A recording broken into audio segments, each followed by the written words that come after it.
পুরো চেন বাঁধা আছে এখানে, আর চেন বেঁধে সবাই ধরে ধরে স্নান করছে। দাদা যাচ্ছিল, দাদাকে দাঁড়াতে বললাম, আগে ভেবেছিল দেখো বার করে খেলে আর বিচার খাচ্ছি। আর লখনৌতেও হচ্ছে দেখো দুর্গা পুজো, আর কি সুন্দর প্যান্ডেল দেখো। এতক্ষণ তোমাদের যেখানে দেখাচ্ছিল সেটা ছিল নিউ লখনৌ, আর এইটা হচ্ছে অ্যাকচুয়াল আর old Lucknow. Good morning from Haridwar বন্ধুরা। আমি আর আজকে রুম থেকে মানে ভিডিওটা স্টার্ট করছি না, মানে আর ভাল লাগলো না, খুব টায়ার্ড ছিলাম। কালকেও এন্ডিংটাও আমার ঠিকমতো করা হয়নি। তো এখন আমরা আমাদের হোটেল থেকে বেরিয়ে হারকিপরির দিকে যাচ্ছি, একটুখানি দেখে বেরিয়ে যাব। এখানে দাঁড়াতে পারবো না, সময় নেই আজকে। এখন বাজে ঘড়িতে 8:40 মতো। আর এই দেখে নাও সকাল সকাল হরিদ্বারের কী রকম লাগে, সিচুয়েশানটা কী থাকে। ভালোই মোটামুটি ভিড় আছে, বাট যেরকম ভিড় থাকে পিক টাইমে সেরকম না, হালকা পাতলাই আছে। যেহেতু পুজোর সিজন এখন দুর্গাপুজোর টাইম, তো সেই কারণে সব জায়গাতেই ভিড় হালকা হয়ে গেছে। তো তাও দেখো জমজমাট, খারাপ লাগছে না। আর আমার এই জায়গাটা দেখে অনেকটা ওই বেনারসের কথা মনে পড়ে যাচ্ছে। বেনারসের ঘাটের দিকে যাওয়ার আগে যে জায়গাটা পরে রাস্তাটার নাম আমার এই মুহূর্তে মনে পড়ছে না, বাট অনেকটাই না সেরকমই আমার কাছে লাগছিল। তো যাই হোক, এখানটাতে এখন হালকা ঠান্ডা রয়েছে, খুব একটা বেশি ঠান্ডাও নেই। তো আমি উইন্টার লাইনারটা পরিনি। আমার একটু হরকিপুরের ঘাটের দিকে যাবো, একটু দেখবো, দেখে যদি বাইক নিয়ে ব্রিজের উপর ওঠার সুযোগ পাই তো উঠবো, উঠে কটা ছবি টবি তুলে দেন বেরিয়ে যাব, ঠিক আছে। হরকিপুরে এখন সকাল সকালের কি ভিড়, আর সবাই ওখানটাতে সব স্নান করছে। আর ওখানটাতে চেনও দেওয়া থাকে, হ্যাঁ চেনও দেওয়াতে চেন ধরে ধরে সব স্নান করছে। অসাধারণ ভিউ লাগছে। মেন জলের স্রোতটা ওই পাশ দিয়ে যাচ্ছে, আর এখান দিয়ে একটু কাঠ হয়ে বেরোনোর মতো করে হয়েছে। আর এখানটাতেই সন্ধ্যা আরতিগুলো এইখানটাতেই হয়। কালকে সন্ধ্যাবেলাতে আমরা অনেক লেট করে এসেছিলাম, তো সেই কারণে সন্ধ্যা আরতি দেখতে পাইনি। দাঁড়া তোমাদেরকে দেখাচ্ছি নিচে গিয়ে।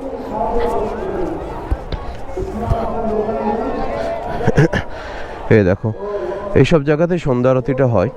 তো ওই পাশে এই পাশে খুব ভিড় হয়ে যায়। যেরকম কাশিতে মানে বারাণসীতে যেরকম সন্ধ্যাবেলাতে সন্ধ্যা আরতি দেখার জন্য ভিড় হয়, তো সেরকম হারকিপরি ঘাটেও সন্ধ্যা আরতি দেখার খুব ভিড় হয়।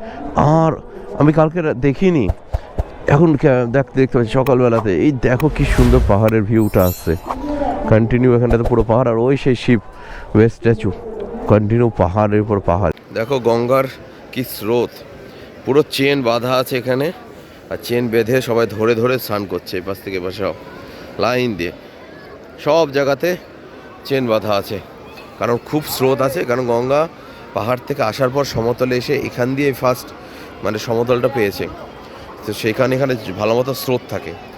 জল একটু নোংরা রয়েছে, বাট ঠিক আছে, নোংরাটা এখানকার আশেপাশে লোকজনই সব ফেলে দিয়েছে নোংরা জিনিস, তার জন্য। নাহলে জল একদম পরিষ্কার ছিল।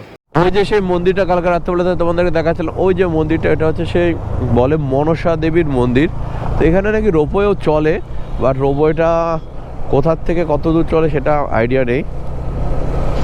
এটা অ্যাঙ্গেলটা ঠিক আছে কিনা দেখি। এবার দেখো কালকে রাতে ব্রিজের থেকে তোমাদেরকে ভিউটা দেখাচ্ছিলাম, আমার মাঝখানে একটা কার মূর্তি আছে সেটা আমি ঠিক খেয়াল করিনি, বাট সত্যি খুব ভালো লাগছে। হরিদ্বার স্নান করার ইচ্ছা ছিল, ওই দেখো ব্যারিকেড মতো করা আছে, ঠিক আছে, ওখান থেকে ভেসে যাবেও না। মানে এখানটাতে স্নান করা সত্যিকারে আমার ইচ্ছা ছিল, বাট সময়ও নেই, সেই জন্য পারলাম না স্নান করতে। আর এই যে হরিদ্বারটা আছে কেন এতটা পবিত্র স্থান, সেটা হচ্ছে যখন সমুদ্র মন্থন হয়েছিল এবং সমুদ্র মন্থন থেকে অমৃত বিষ্ণুদেবের বাহন গরুড়দেব নিয়ে যাচ্ছিলেন, তখন তার কাছ ওই অমৃত নিয়ে যাওয়ার সময় 4টে ফোঁটা 4টে জায়গাতে পড়ে। 4টে জায়গার মধ্যে একটা জায়গা হচ্ছে হরিদ্বার, উজ্জয়ন, নাসিক এবং প্রয়াগরাজ। এই 4 জায়গাতে 4টে ফোঁটা অমৃতর পরে, তারপর থেকে এই জায়গাটা, সেই 4টে জায়গাতে স্নান গঙ্গার বাহন মানে গঙ্গা নদী ওখান দিয়ে বয়ে যায়, এবং 4টে জায়গাতে স্নান করাটা খুবই পবিত্র বলা হয়, কারণ এখানে অমৃতর ফোঁটা পড়েছিল। আমি এখন লখনৌর ম্যাপটা লাগিয়ে নিয়েছি, 542 কিলোমিটার দেখাচ্ছে। তো লখনৌ দুটো সাইড দিয়ে যাওয়া যায়, একটা হচ্ছে তোমার আগ্রা দিল্লি সাইড দিয়ে, আগ্রা হয়ে ওই মেরাট হয়ে ওই সাইড ইটাওয়া হয়ে ওদিক দিয়ে যায়, আর একটা হচ্ছে এই বিজনোর হয়ে মুরাদাবাদ হয়ে রামপুর হয়ে রুদ্রপুর হয়ে যাচ্ছে। তো আমি এই মুরাদাবাদের লাইনটা নিয়ে নিলাম, রাস্তাটা নিয়ে নিলাম। তাহলে এখানে আমার 542 কিলোমিটার, ওদিক দিয়ে গেলে আমার প্রায় 700 কিলোমিটার। তো অলমোস্ট 150 কিলোমিটারের, হ্যাঁ 150 কিলোমিটার মতো বেশি যাচ্ছে। তো দরকার নেই ভাই, আমি এই রাস্তা দিয়ে চলে যাব। কালকে রাত্রেবেলা তো তোমাদেরকে সন্ধ্যেবেলার দিকে যে বলেছিলাম এখানে কত সুন্দর করে ড্রয়িং করা আছে, দেখাতে পারছিলাম না অতটা ভালো করে। তো জাস্ট এখন দেখো কি সুন্দরভাবে ড্রয়িং করা আছে এখানেতে, অসাধারণ লাগছে, অসাধারণ। ও খালি চোখে যা লাগছে না, অমায়িক লাগছে, অমায়িক। কিন্তু যারা এঁকেছে তারা যে কতটা ট্যালেন্টেড ভাই, সিরিয়াসলি সেটাই আমি ভাবছি। হরিদ্বার থেকে মুরাদাবাদের জন্য আমরা কি ধরেছি, NH34। মানে আমরা এতদিন যে NH34টা ধরে শিলিগুড়ি যেতাম, সেটা তো নাম চেঞ্জ হয়ে গেছে। আর দেখো যেতে গিয়ে এখানেতে দেখো মায়ের কত বড় একটা মূর্তি, এটা মনে হয় সন্তোষী মা হতে পারে। দেখো কত বড় মূর্তি মায়ের, বাহ বাহ। দেখো কতগুলো আঁখ নিয়ে যাচ্ছে এই গাড়িতে করে, ভর্তি আঁখ। এই দেখো আমার হাইট এখানটাতে দেখাচ্ছে, আমার হাইট হচ্ছে 5 ফুট 3, আর আঁখের হাইট আমার থেকে বেশি, 5 ফুট 4-5 হাইট। দাদা যাচ্ছিল, দাদাকে যা দাঁড়াতে বললাম, আঁখের ব্যাপার ছিল, দেখো বার করে খেলে আঁখ দিচ্ছে আর খাচ্ছি। বলছে এই বিষ্ণু कौन सा जिला है, कौन सा जिला है, বিজনোর জেলা। তো বললো এই একটা জেলাতে এখানে প্রায় 9খানা সুগার মিল আছে, এর থেকে যে সুগার মিল। আচ্ছা ধরো ধরো, এ দেখো আঁক দিয়ে দিয়েছে, আবার একটা আঁক দিয়ে দিয়েছে, প্রায় 7 ফুট হাইটের আঁক দিয়ে দিয়েছে, 7.5 ফুট হাইটের আঁক। তো এদের এখানে 9খানা সুগার মিল আছে। তো এখান থেকে পুরো সরকারি সব সুগার এখান থেকে, মানে চিনি তৈরি হয় এই জেলাতে। তো অনেক বড় আঁক দিচ্ছে, এখন আঁকটা খেয়ে নিই। আর এই দেখো আঁকের পুরো ট্র্যাক্টর, এই যে দাদা বসে আছে গাড়িতে। তো খেয়ে দিয়ে বেরোই সোজা মুরাদাবাদ।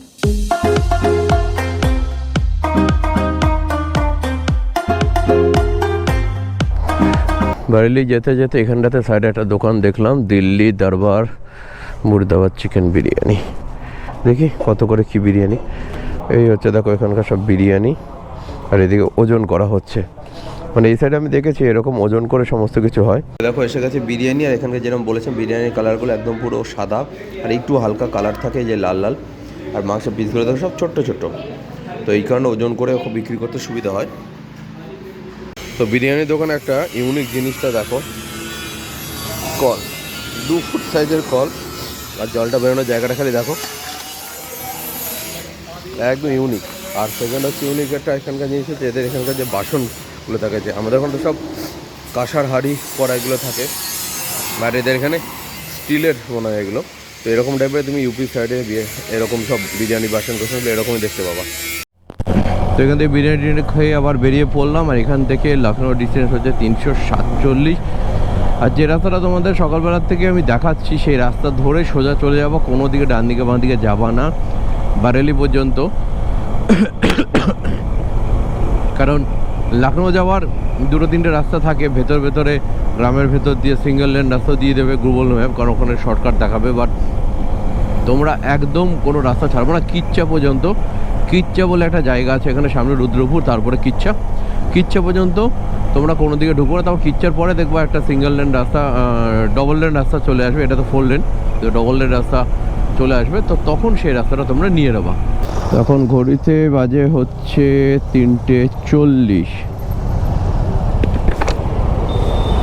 আর আমরা বারেলির থেকে অলমোস্ট 9 কিলোমিটারের মতো আগে আছে। এখান থেকে ইউটার্ন করে আমাকে ফ্লাইওভারে উঠতে হবে লখনৌয়ের জন্য। ওই যে সামনে ফ্লাইওভার রয়েছে, ওখানে উঠতে হবে। আর যদি তোমরা দিল্লি যেতে চাও তাহলে তোমরা বাঁ দিকে চলে যাবে।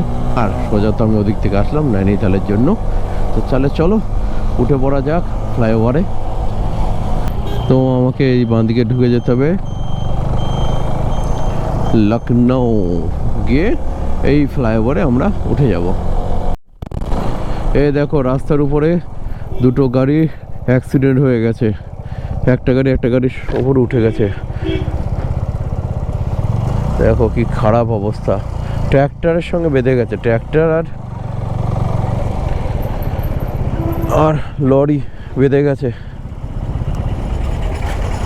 আরে মাল ভর্তি ট্র্যাক্টর, যে বিচুলি গাদা একটা ভর্তি করে আসে, আর পেছনে দেখো সে খোয়ার গাড়ি, এরাও মাল ভর্তি করে রাখে।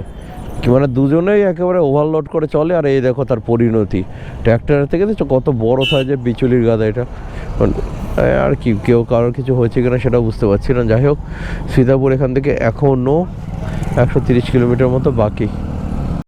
সামনে দুটো লরির মাঝখানে দেখো এই কী হচ্ছে, এই ছোড়া কী করছে এরকম বাইরে মুখটা বার করে দিয়ে।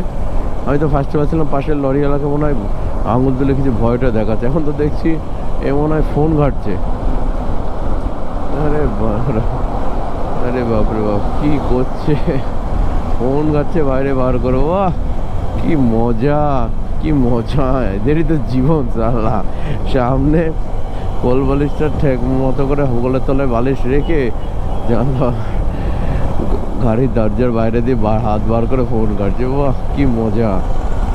দেখো সব ডান দিকে যে ধোঁয়াগুলো সব উঠছে, এই যে সব ধোঁয়া, এগুলো হচ্ছে সব গুড় তৈরি হচ্ছে, গুড়। মানে আমরা এর আগের বার যাওয়ার সময় এখানে দেখেছিলাম, আর এই টাইমে যা গুড়ের যা গন্ধ পাওয়া যাচ্ছে না, কন্টিনিউ মানে পরপর সেই গুড় তৈরি করার কারখানা ওগুলো আছে। আর কি পুরো আখের গুড়ের গন্ধ, ফ্রেশ গুড়ের গন্ধ, হেভি মিষ্টি একটা গন্ধ আসছে। এখান থেকে গেলে তোমরা গুড় তৈরি করা দেখতেও পারবে আর টেস্ট করেও দেখতে পারবে। আমি আগে যাওয়ার সময় টেস্ট করেছিলাম, যারা কোনো ভিডিওটা দেখোনি একবার দেখে নিও, আর ভিডিও লিঙ্ক ডেসক্রিপশনে আছে। দেখো লখনৌতে ঢুকে গেছি, আর লখনৌতেও হচ্ছে দেখো দুর্গা পুজো, আর কি সুন্দর প্যান্ডেল। আমরা বাইরের থেকে জাস্ট চূড়াটা দেখতে পাচ্ছি, ভালো মতোই প্যান্ডেলটা হয়েছে, বাট আমরা ভেতরে তো এখন ঢুকতে পারবো না। দেখি সামনেতে গিয়ে যদি তোমাদেরকে দেখাতে পারি তো তাহলে তোমাদেরকে দেখাবো।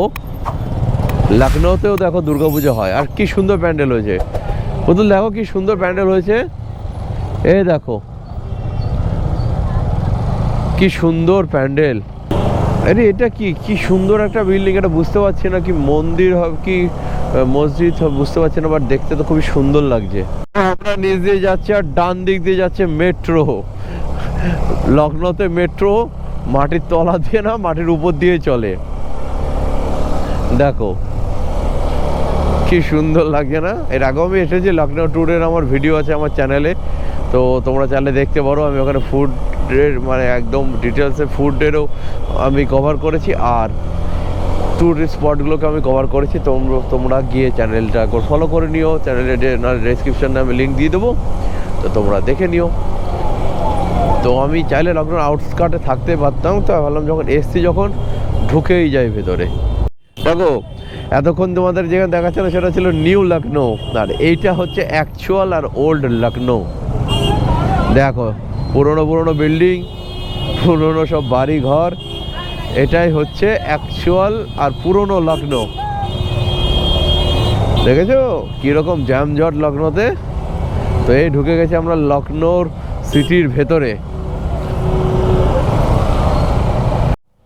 দেখো চলে এসেছি লখনৌয়ের চারবাগ স্টেশন আর মেট্রো স্টেশন, মানে চারবাগ রেলওয়ে স্টেশন আর মেট্রো স্টেশন দুটোই একই জায়গাতে রয়েছে, আর এটাই হচ্ছে মেন রেলওয়ে স্টেশন লখনৌয়ের। এবার লখনৌ সিটিতে চলে এসেছি, আর এখন নিতে হবে একটা হোটেল।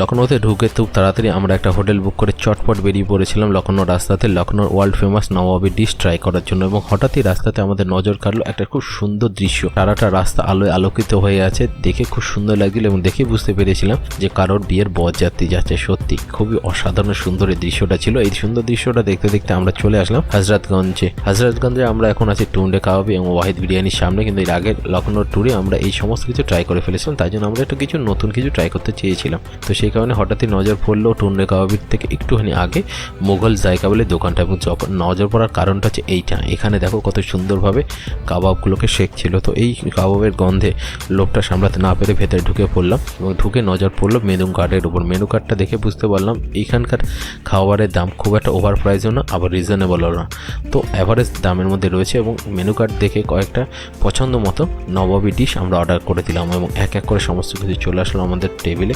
তো খাবারের টেস্ট খুবই সুন্দর ছিল। তোমরা যদি লখনৌ ট্যুরে যাও অবশ্যই এখানে একবার হলো ট্রাই করো।